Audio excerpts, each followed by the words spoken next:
Hello students, welcome to education insights. आज discuss करने वाले हैं वापस वही क्वेश्चन जो हमने पिछली क्लास में डिस्कस किया है, लेकिन सर लास्ट वाले और आज वाले में अंतर क्या है? लास्ट वाले में मैंने जो डेप्रीसिएशन रिकॉर्ड किया था एक्यूमुलेटेड डेप्रीसिएशन अकाउंट के थ्रू रिकॉर्ड किया था। आज मैं डायरेक्ट डेप्रीसिएशन चार्ज कर रहा हूं एसेट अकाउंट में। लेकिन आज का लेक्चर स्टार्ट करने से पहले मेरी सभी स्टूडेंट्स से अपील रहेगी अकाउंटिंग में और नॉलेज गेन करने के लिए और वीडियोस देखने के लिए मेरे यूट्यूब चैनल एजुकेशन इनसाइट्स को सब्सक्राइब जरूर करें। देखिए वापस एक बार क्वेश्चन में रिपीट कर दूं, जो लोग मेरी पिछली वाली वीडियो जिन्होंने नहीं देखी है उनके लिए क्वेश्चन मिलेगा आपको क्लास 11th की एनसीईआरटी में। ये क्वेश्चन नंबर है 6, आजाद लिमिटेड वाला। आजाद लिमिटेड ने 4.5 लाख रुपए का फर्नीचर परचेज किया 1 अक्टूबर 2012 को। सेम उस ईयर में ही 1 मार्च 2013 को एक फर्नीचर और खरीदा है।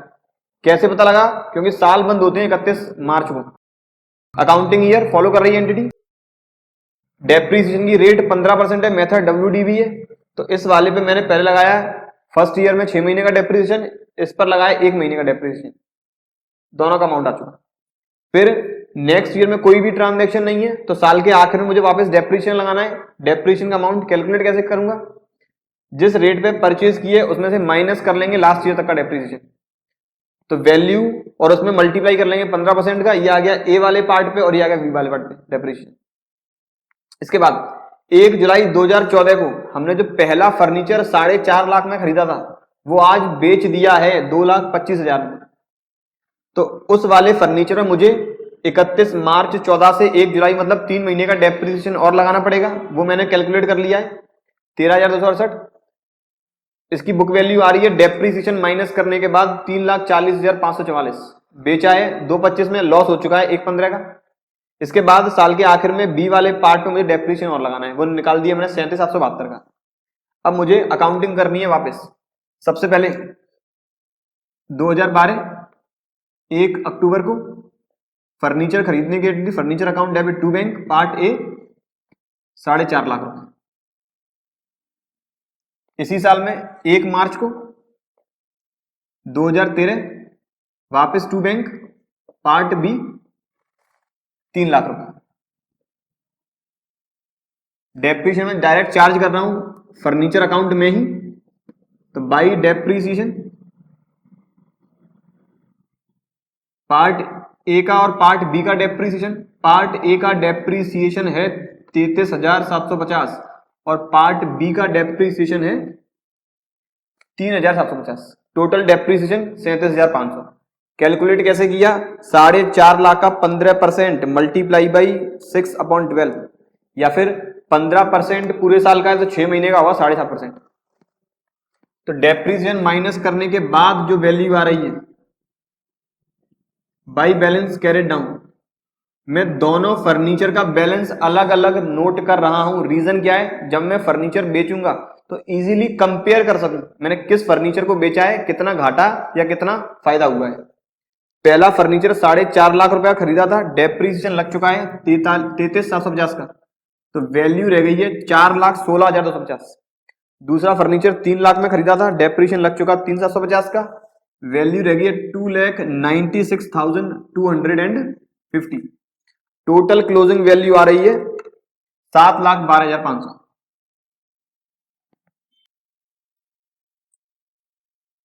क्या मैं एसेट डिस्पोजल अकाउंट में कुछ लिखूं? नहीं।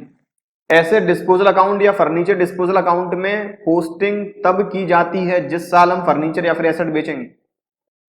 वापस ओपन करें 2014 2013 1 अप्रैल टू बैलेंस ब्रॉट डाउन। दोनों फर्नीचर का अलग अलग बैलेंस 4,16,250 और 2,96,250। इस साल और कोई ट्रांजैक्शन नहीं है, सीधे लगा देंगे डेप्रीसिएशन बाई डेप्रीसिएशन फर्नीचर ए और फर्नीचर बी पे। मैंने पहले ही कैलकुलेट कर लिया है 62,438 और 44,438। या मैं थोड़ा इनर कॉलम में लिख लेता हूं। प्रेजेंटेशन आपको प्रॉपर देनी है। प्रॉपर देने का मतलब इनर कॉलम में ही लिखना है डेप्रीसिएशन पार्ट ए और पार्ट बी का 62,438 और 44,438।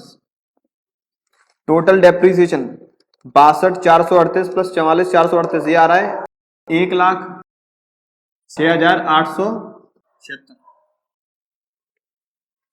साल के आखिर तक और भी कोई ट्रांजैक्शन नहीं है तो क्लोजिंग बैलेंस निकालेंगे बाई बैलेंस कैरी डाउन। 4,16,250 पहले फर्नीचर की वैल्यू अब रह गई है 3,53,812। दूसरे फर्नीचर की 2,96,250 माइनस 44,438 2,51,812। टोटल 6,05,624।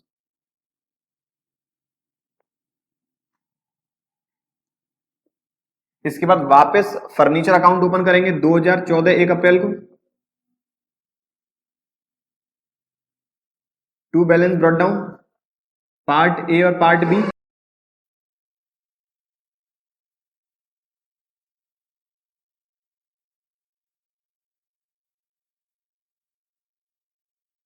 इसके बाद डेप्रीसिएशन मुझे 3 महीने का और लगाना है तो डेप्रीसिएशन 2014 1 जुलाई तक का बाई डेप्रीसिएशन, और ये केवल लगाने वाले हैं पार्ट ए का 13,268।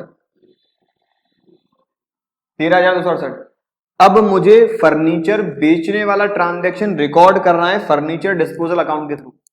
तो मुझे यहां से फर्नीचर की जो रिमेनिंग वैल्यू बची हुई है, मतलब डेप्रीसिएशन माइनस करने के बाद जो वैल्यू बची है वो ट्रांसफर करनी है फर्नीचर डिस्पोजल में। कितना बचा है वैल्यू 3,53,812 माइनस 13,268। ये वैल्यू बची है 3,40,544। ट्रांसफर करेंगे फर्नीचर डिस्पोजल में सेम डे को बाई फर्नीचर डिस्पोजल 3,40,544। तो फर्नीचर डिस्पोजल में टू फर्नीचर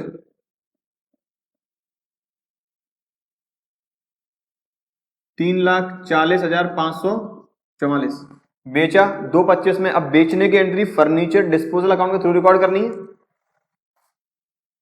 तो बाई बैंक 2,25,000 और by loss on sale of furniture 1,15,544। Furniture disposal account में और कोई भी रिकॉर्डिंग नहीं होगी। अब वापस आ जाए अपने फर्नीचर अकाउंट पे तो इसमें साल के आखिरी दिन डेप्रीसिएशन और चार्ज करें बाई डेप्रीसिएशन पार्ट बी पे और फिर निकाल देंगे remaining balance by balance carry down. Part B का डेप्रीसिएशन मैंने पहले निकाल रखा है 37,772। रिमेनिंग वैल्यू कितनी रह गई 2,51,812 माइनस 37,772। ये वैल्यू आ रही है 2,14,040 और ये फर्नीचर अकाउंट क्लोज। ये था जब एंटिटी डेप्रीसिएशन प्रोवाइड करती है डायरेक्ट एसेट अकाउंट और मैंने एसेट डिस्पोजल अकाउंट भी बना दिया है। अब अगली क्लास में क्या डिस्कस करेंगे, अगली क्लास में डिस्कस करेंगे जब एसेट का कोई पार्ट में सेल करता हूं। इसके साथ साथ ये भी डिस्कस करेंगे हमें बैलेंस पहले से ही गिवन है, हमें इस साल कोई भी फर्नीचर नहीं खरीदा, हमें क्वेश्चन में पहले से ही ओपनिंग बैलेंसेस गिवन है। उस समय अकाउंटिंग कैसे करेंगे, बेचते हैं तो रिकॉर्डिंग कैसे होगी, ये सारी बातें डिस्कस करेंगे अपनी अगली क्लासेस में। तब तक अपना सपोर्ट बरकरार रखें। Thank you.